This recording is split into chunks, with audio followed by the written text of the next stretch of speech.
सासू जी के डरे दिन भर रहतारी हमारे उजरे हो तो क्या देखे क्या मन बड़ा करे करे करे।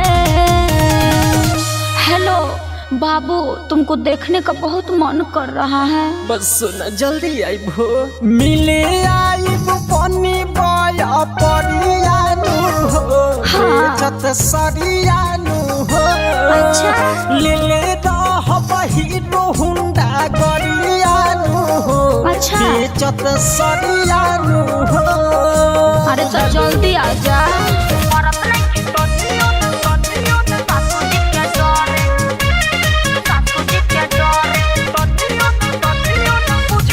जहिया से सैया बहरा गइले लागत बाई न कर पहरा कतही निकल के जात नइखे अगर तानी वो सहरा।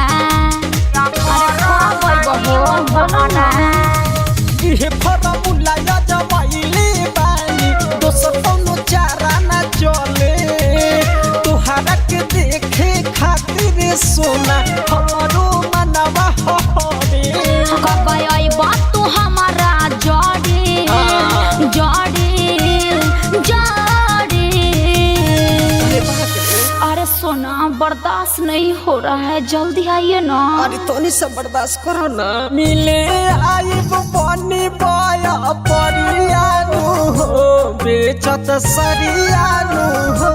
अच्छा ले रह बहिरो हुंडा गरियानु हो बेचत सरियानु। अच्छा ठीक बा। बस चौदह बनी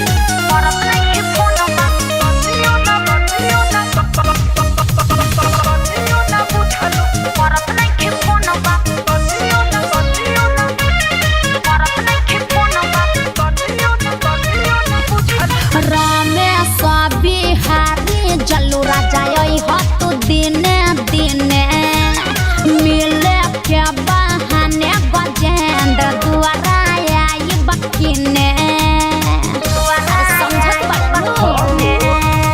दुआरा के सामने आई जानू खूबे हरन बजाई बुझ जाई हऊ हे आइल बार सारी सारी चिल्लाई।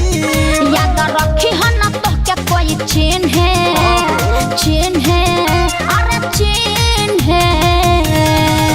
हेलो देखिएगा भैया दुआरे पर रहता है चिन्ह न तनी संभल के। अरे मास्क नु लगाए हैं। मिले आई बनी बया परियानु हो बेचत सरियानु हो। अच्छा ले रह बहिरो हुंडा गरियानु हो बेचत सरियानु हो। बुझलो। अच्छा ठीक बा, आ जाई हो। Kunti recording studio Maker.